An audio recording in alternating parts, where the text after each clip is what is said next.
Buenas tardes compañeros, buenas tardes profesor. En esta tarde les voy a dar a conocer qué es el párrafo. La palabra párrafo viene del latín tardío paragrapus. Esto quiere decir que es un conjunto de letras y oraciones sacadas de un texto, ya sean ideas principales y secundarias. A continuación, un ejemplo de ideas principales y secundarias. Aquí tenemos un claro ejemplo de lo que es una idea principal y una idea secundaria de un texto. ¿Qué es una idea principal? Es lo que prácticamente se basa del tema. La idea secundaria es la parte eh, complementaria dentro del texto y argumentativa. En esta imagen podemos observar cuál es el esquema de las ideas principales y secundarias. Una de ellas es el sustento y la conclusión. La estructura de un párrafo vendría a darse a conocer como la coherencia y la cohesión. ¿Qué es la cohesión? Viene a ser un conjunto de orden lógico para poder unir distintas palabras en un solo texto. ¿Qué es la coherencia? Es el sentido lógico al momento de entender lo que está expresando el párrafo o texto. Dentro de esta imagen podemos observar lo que son distintas características, el cual sirve para reconocer que es un párrafo. Dentro del párrafo podemos encontrar distintos tipos. Se divide en tres, ya que es el párrafo introductorio, el párrafo temático y el párrafo de desarrollo. El párrafo de desarrollo se desglosa en distintos. Uno de ellos del párrafo argumentativo, párrafo contraargumentativo, descriptivo, comparativo y el conceptual. A continuación tendrán más temas, el cual podrán ser de mucha ayuda dentro de la exposición. Cuando elaboramos un texto es importante que el receptor pueda comprender e interpretar el mensaje. Es por eso que se utilizan algunas propiedades, como son la coherencia y la cohesión. La coherencia es la propiedad que da para que el texto tenga sentido. En otras palabras, si nosotros leemos un texto o un párrafo y no logramos entender a qué hace referencia o cuál es el tema del que está hablando, decimos que este texto no tiene coherencia. Para entender mejor esto, tenemos tres puntos principales. El primer punto es acerca de la temática, es decir, que el texto tenga un tema en general y seleccionar la información relevante e irrelevante. Por ejemplo, si nosotros estamos elaborando un currículum vitae y queremos poner información acerca de que trabajamos de meseros o de que vendíamos productos en tiempo libre, esa información no es relevante. Tengo que poner acerca de mis estudios, mi experiencia laboral o mis publicaciones en relación a la carrera en la que yo voy a ejercer. Otro punto importante es la estructura, es decir, que esté ordenado lógicamente. Para elaborar un ensayo tenemos la introducción, el desarrollo y también la conclusión. No vamos a poner la conclusión al inicio o la introducción al final, es decir, debe seguir un orden lógico. Otro punto importante es la no contradicción, que si nosotros estamos dando una idea no nos vamos a contradecir en lo siguiente que pongamos. Por otro lado tenemos también el contexto y la intención del texto. El contexto es decir, relacionar el tema, el lugar y el espacio para que nos puedan entender. Por ejemplo, con tiempo hago referencia al año, a la época, y con espacio al país, a la ciudad o a nivel global, a lo que queramos expresar en relación al tiempo, el espacio y el tema. Y la intención del texto.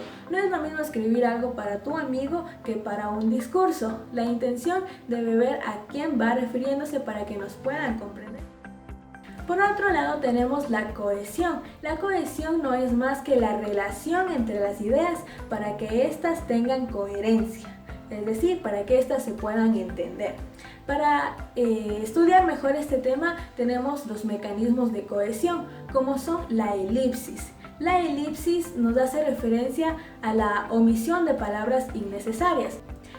También tenemos la sustitución léxica, que en otras palabras es la utilización de sinónimos para no redundar palabras. También tenemos la utilización de los conectores, como ya lo vimos en el anterior video. Y por último tenemos el buen uso de los signos de puntuación, es decir, utilizarlos de forma correcta donde se deben y cuando es necesario. En resumen, tenemos que la coherencia es la forma en que damos que el texto tenga sentido, y la cohesión es la relación entre ideas para que éstas tengan coherencia.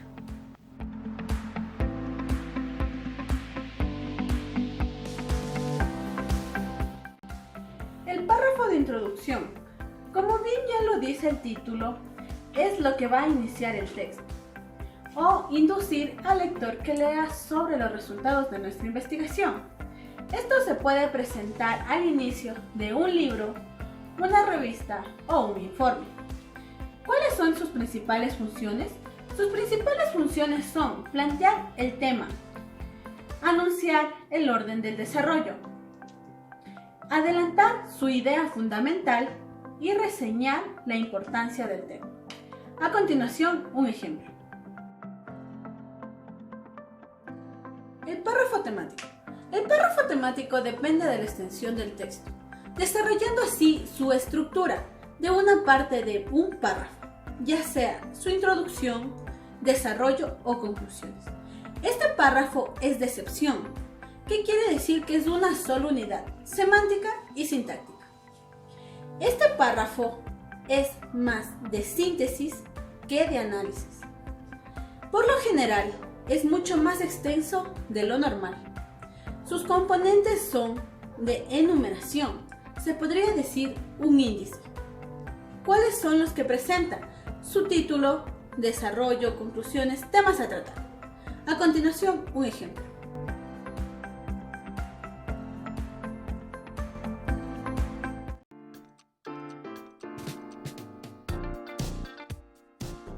Párrafos de cita. En este párrafo es fundamental el uso de la cita como elemento central para sustentar una idea. Es importante que la cita sea introducida correctamente. Además, no es recomendable iniciar el párrafo con la cita directamente. Para ello puede utilizarse expresiones como según, de acuerdo con. Cabe recalcar que la cita no constituye un párrafo. Este fragmento debe incluir una explicación de la cita, pues es necesario aclarar la pertinencia de lo citado, así como aclarar la interpretación que el autor está dando a conocer con ello. Este sería un ejemplo claro de un párrafo correctamente citado. Los párrafos comparativos. Los párrafos comparativos se utilizan para presentar aquellas similitudes o desigualdades entre objetos, ideas, personas, temas o casos. Es idealmente para dar claridad. Además de estos deben presentarse en categorías o criterios, desde los cuales se realizarán la comparación para decir ordenadamente aquello que se quiere contrastar. En ocasiones, el párrafo comparativo busca fortalecer el punto de vista del autor a través de un contraste que evidencia la superioridad de la postura propia frente a otras consideraciones. Este sería un ejemplo claro de párrafos comparativos. Párrafo descriptivo. ¿Qué es un párrafo descriptivo? Son aquellos que describen puntualmente de lo que se está hablando, ya sea de personas, animales o cosas. Podemos mencionar tres características del párrafo descriptivo. Una es característica de la función en el texto. ¿Qué es la función en el texto? Esas que representan las características y cualidades de alguien o de algo. Tienen que seguir un orden cronológico y hay dos formas de enlistar. Una forma de enlistar simple y una forma de enlistar compleja. ¿En qué consiste la forma de enlistar simple? En la que podemos separar las ideas mediante comas, y en la compleja podemos separarla mediante punto y coma y punto. Bueno, aquí tenemos un ejemplo de un párrafo descriptivo. El párrafo descriptivo, que se tituló ella, dice: es la persona más especial que yo tengo en este mundo terrenal, no sé qué sería de mi vida si ella no existiese. Esta persona es mi guía, mi luz, mi ejemplo a seguir. Si nos damos cuenta, está describiéndole a ella y está separando como una de sus características cada descripción por una coma. Párrafo conceptual. El párrafo conceptual es el que contiene conceptos, definición del tema del que estamos hablando. Podemos nombrar tres características del párrafo conceptual. Una es su función, un significado y claridad. ¿Cuál es su función? Es la definición de un concepto. El significado es el significado que va a tener este concepto. ¿Y cuál es la claridad? Es la precisión y los tecnicismos que ocupamos para proporcionar una buena claridad del concepto. Ahora vamos con el párrafo conceptual. El párrafo conceptual dice la definición de un auto deportivo. Dice: el auto deportivo es un vehículo medio pequeño que puede transportar entre 2 o 4 pasajeros. Ya nos está dando la definición clara de qué es un auto deportivo. Y ahí el ejemplo de un párrafo conceptual. El tema que les voy a tratar es acerca del párrafo argumentativo y el párrafo contraargumentativo. El párrafo argumentativo tiene como propósito convencer al lector sobre una idea o sobre una opinión. La idea que se va a sustentar se denomina tesis. En ese tipo de párrafos se utilizan diversos tipos de argumentos, como son las opiniones de expertos, definiciones, datos, ejemplos o la experiencia del propio escritor. Existen dos tipos de párrafos, el párrafo inductivo y el párrafo deductivo. En el párrafo inductivo se inicia presentando una serie de ideas secundarias que en sumatoria permiten argumentar la idea principal, la cual se ubica al final del párrafo.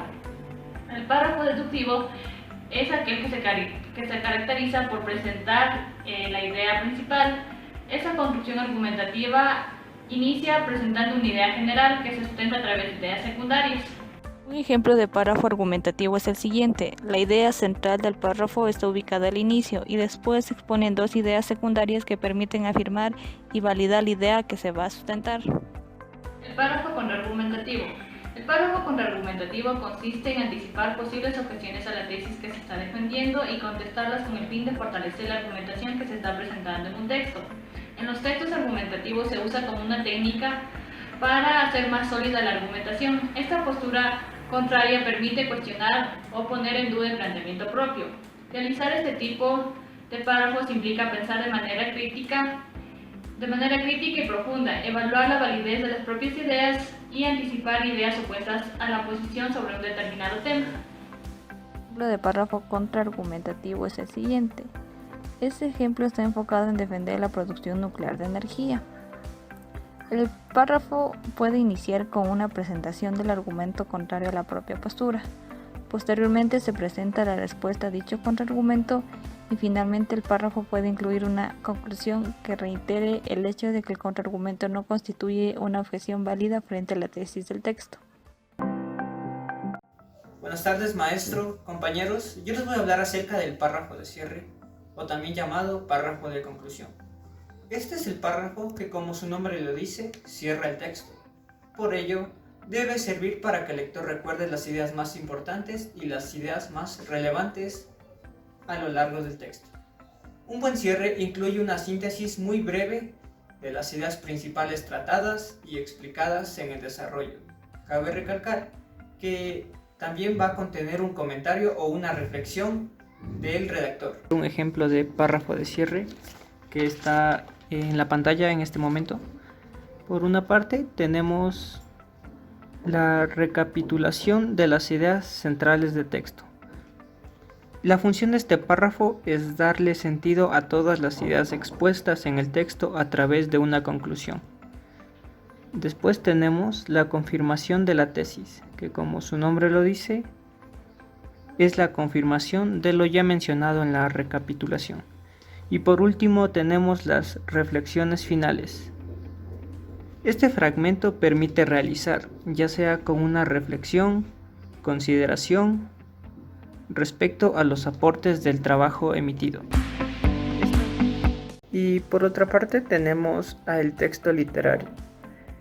El texto literario es todo aquel en el que se reconocen las características propias de algún género literario, como lo pueden ser la narrativa, la poesía, el teatro.